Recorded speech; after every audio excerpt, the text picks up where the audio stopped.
আমরা আজকে রিক্তের বাড়ি চলে এসেছি। রিকটা কি করছে একটু দেখি।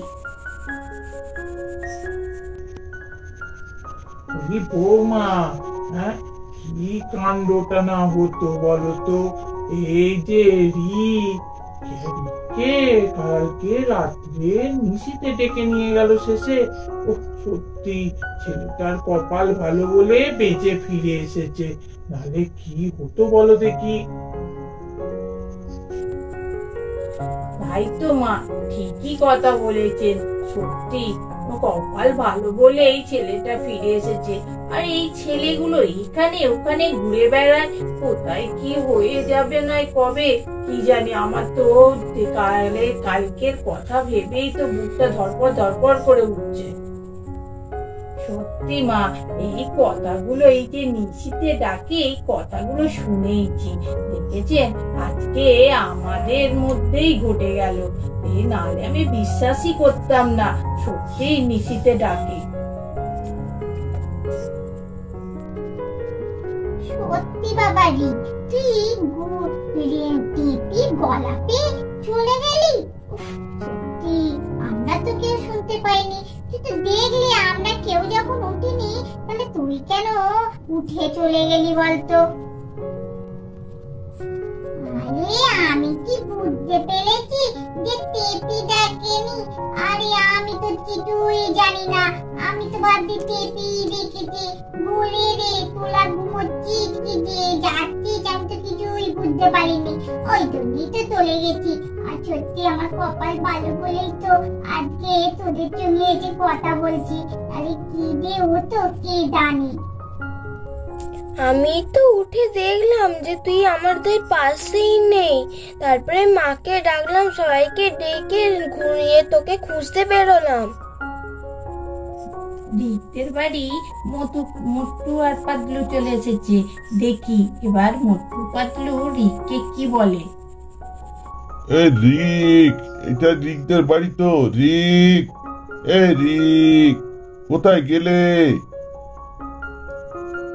মোটু, তুই ঠিক জানিস তো এটা রিকদের বাড়ি? না তুই ভুলভাল বলছিস, কাদের বাড়ি চলে এসেছিস দেখ।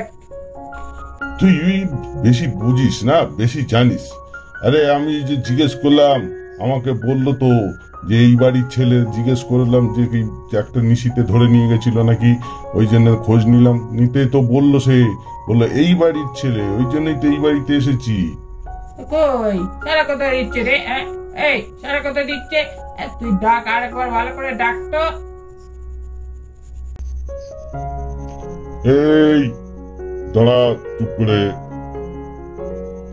রিক, রিক, কোথায়? এসো বাইরে। মোটু, তোর গলা শুনতে পাচ্ছে না বোধ হয়, জানিস? আমি একটু ডেকে দিই। তোমার সঙ্গে আমরা দেখা করতে এসেছি, মোটু আর পাতলু, বাইরে এসো। বুদ্ধু দাদা, আমার নাম ধরে কেউ ডাকছে না, লিক লিক করে যত বাইরে গিয়ে দেখি। এখন তো একা দেখতে বাইরে ভয় লাগছে, নিকিকে দেখে নিয়ে গেছিল কিনা তাই এখন তো সবাইকেই ভয় লাগে। চল তুই আমার সঙ্গে চল তো, দুজনে মিলে গিয়ে দেখি বাইরে কে ডাকছে। এই মোটু পাতলুর নাম শুনলাম না, তোকে নাম ধরে ডাকছে, বললো আমি মোটু পাতলু বলছি। এই চল চল বাইরে গিয়ে দেখি, নিশ্চয়ই মোটু পাতলু এসছে, কি আনন্দ হচ্ছে। চল চল। ও বাবা, আমি তো বিদ্যাদি করতে পারছি না। মোটু পাতলু, তোমরা দুজনে আমাদের বাড়িতে এসেছো, তোমরা আমাকে চিনলে কি করে গো? হ্যাঁ, আমরা সব খবর জানি, বুঝেছো? কোথায় কি হচ্ছে সব খবর আমাদের কাছে থাকে। আমরা তো সব বাড়িরই খবর রেখে দিই। আর তোমার নাম তো একবারে চারিদিকে ছড়িয়ে গেছে। তোমাকে নাকি কালকে নিশিতে ডেকে নিয়ে গিয়েছিল, তাই জন্যই তো আরো নামটা ছড়িয়ে গেছে। তোমাকে তো আমরা খুব ভালো করে চিনি, তোমার নাম তো রিক, ওই জন্যই তো তোমাদের বাড়ি চলে এসেছি। মোটু পাতলু আঙ্কেল, চলো ভেতরে চলো, আমাদের বাড়ির ভেতরে গিয়ে কথা হবে। আর তোমার সঙ্গে আমার ঠাম্মি, বড় মা আর মা কাম্মাদের সঙ্গে সবার সঙ্গে পরিচয় করিয়ে দেব। চলো চলো ভেতরে চলো। চল এই পাতলু, চল ভিতরে চল, এইটাই তো বাড়ি বললো, এইদিকে এলো কথা বললো, এবার চল। এই দেখো মোটু পাতলু আঙ্কেল, এটা না আমার চিৎকাম্মা, তারপরে বসে আছে আমার ঠাম্মি, আর তারপরে আমার বম্মা, আর আমার দুটো দিদি আছে। দাঁড়াও তাদের ডাকি, তারপরে তোমাদের সঙ্গে পরিচয় করিয়ে দিচ্ছি। এই দিদি ভাই, তাহলে দুজনে বাইরে আয়, তোদের সঙ্গে মোটু পাতলু আঙ্কেল আলাপ করবে। কি হয়েছে দিদি, ডাকছিস কেন? দেখো কাণ্ড, তুমি দেখতে পাচ্ছেন না মোটু পাতলু আঙ্কেল এসেছে? এই তো আমার পাশেই তো দাঁড়িয়ে আছে। কি বলে দেখো, দেখ দেখ, এই দেখো, এটা আমার দিদি ভাই, এই একটা দিদি ভাই, এর নাম হচ্ছে লিঙ্কি আর ওর নাম হচ্ছে গুড্ডি। আচ্ছা ঠিক আছে, তাহলে তোমার দুটো দিদি। বাবা মোটু পাতলু, তোমাদের তো আমি টিভিতেই দেখেছি। আরে আমার না পুতি পুতনিরা সব টিভিতে তোমাদের কার্টুন দেখে, তো সেইটাই দেখেছি। তোমাদের সামনে, চোখের সামনে দেখে কি আনন্দ হচ্ছে গো। আরে ঠামি, আরে আপনাকে সঙ্গে পরিচয় হয়ে আমার খুব ভালো লাগছে। এই যে আপনাদের বাড়ি এসেছি, খুব মজা লাগছে আমার। এই পাতলু, আমার পেটে ছুঁচো জন্মাচ্ছে জানিস, খুব খিদে পেয়েছে। এবার খেতে না পেলেই, যদি না খেতে দিস আমি কিন্তু ঘুমিয়ে পড়বো, তখন আবার ডেকে ডেকে তুলতে পারবি না। তাড়াতাড়ি খাবার ব্যবস্থা কর। এই তোর কি ব্যাপার রে?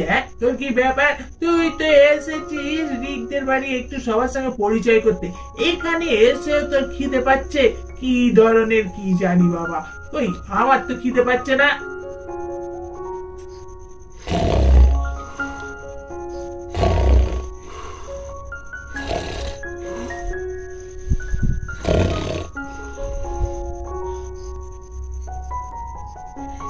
বাবা পাতলু, তোমার বন্ধু মোটু ঘুমিয়ে পড়লো কেন গো বাপু? এই দাঁড়িয়ে দাঁড়িয়েই ঘুমিয়ে পড়লো? আরে আমি তো জানি মোটু আঙ্কেল কেন ঘুমিয়ে পড়েছে। কি বলো পাতলু আঙ্কেল? মোটু আঙ্কেলের নিশ্চয়ই খিদে পেয়েছে। আরে লটু হচ্ছে সিঙ্গালা। ঠিক আছে, মাকে গিয়ে বলছি গরম গরম সিঙ্গালা ভেজে দিতে, তাহলেই মোটু আঙ্কেল উঠে পড়বে। হ্যাঁ ঠিক বলেছ রিক, একদম ঠিক কথা। মোটুর খিদে পেলেই ঘুমিয়ে পড়ে, আর তার ঘুম ভাঙানোর ওষুধ হচ্ছে সিঙ্গারা। তো যাও তোমার মাকে গিয়ে একটু সিঙ্গারা তৈরি করে দিতে বলো, তাহলেই মোটু আঙ্কেল উঠে পড়বে। আরে বাবা, আমি তো একদম বিশ্বাসই করতে পারছি না মোটু পাতলু আমাদের বাড়িতে এসেছে। মা মোটু তো ঘুমিয়ে পড়েছে দেখছি। হ্যাঁ হ্যাঁ, বদ্দি সিঙ্গারা ভাজছে, এক্ষুনি সিঙ্গারা আনা হবে। আমি তো তোমাদের নাম শুনে আর থাকতে পারলাম না, ওই জন্য বদ্দি বলল তুই যা, গিয়ে ওদের সঙ্গে দেখা করবে, যা আমি সিঙ্গারা নিয়ে আসছি। আমি তো ওই জন্য ছুটে ছুটে চলে এলাম তোমাদের সঙ্গে দেখা করতে। হ্যাঁ পাতলু, তোমাদের জন্য সিঙ্গারা নিয়ে এসছি। এবার তোমার বন্ধু নিশ্চয়ই উঠে পড়বে। সিঙ্গারা এসেছে মনে হচ্ছে, নাকে গন্ধ পাচ্ছি, আমার ঘুমটা ভেঙে গেল। হ্যাঁ তাই তো, পাতলুকেও সিঙ্গারা দিয়েছি। পাতলু সিঙ্গারা গুলো আমাকে খেতে হবে, তাড়াতাড়ি টপ টপ করে আমারটা আগে খেয়ে নি।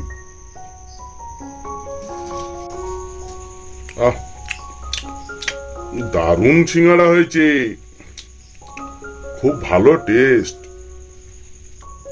আরে মোটু, আরে কত তাড়াতাড়ি তো সিঙ্গারা শেষ করে ফেললি। এই মোটু, আমার সিঙ্গারার দিকে তুই নজর দিবি না, বুঝেছিস? আমি এটা খাবো। আরে চুপ করে তুই খা না, দেখ তোর সিঙ্গারা তোর কাছেই আছে। এ মোটু, তুই আমার সিঙ্গারা শেষ করে ফেললি, আর দুটো পড়ে আছে। আমারও তো খিদে পেয়েছে, শুধু তুই কে শেষ করে দিবি?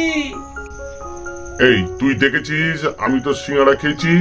মিথ্যে কথা বলছিস, লোকের বাড়িতে এসে আবার মিথ্যে কথা বলছিস। আমি তো সিঙ্গারা কখন খেয়েছি রে? আলি মোটু পাতলু আঙ্কেল, তোমরা দগলা করছো কেন? আমার মা অনেক চিংড়া বেজেছে, তোমাদের আলো চিংড়া দেবে। তোমরা যদি দগলা না করো তবেই আনন্দ লাগে, তোমরা দগলা করলে ভালো লাগে না আমাদের। দাঁড়াও মামা, আর দুটো চিংড়া মোটু আঙ্কেলকে দাও আর পাতলু আঙ্কেলকে দাও। আমাদের ভিডিওটা এখানেই শেষ করছি। আর হ্যাঁ, পরের ভিডিওর জন্য তোমরা একটু অপেক্ষা করো, আর আমাদের চ্যানেলটা বেশি করে দেখো, সাবস্ক্রাইব করো, শেয়ার করো, বেশি করে লাইক করো, আর কমেন্ট বক্সে অবশ্যই কমেন্টস করে জানাও ভিডিওগুলো তোমাদের কেমন লাগছে। নমো, টাটা।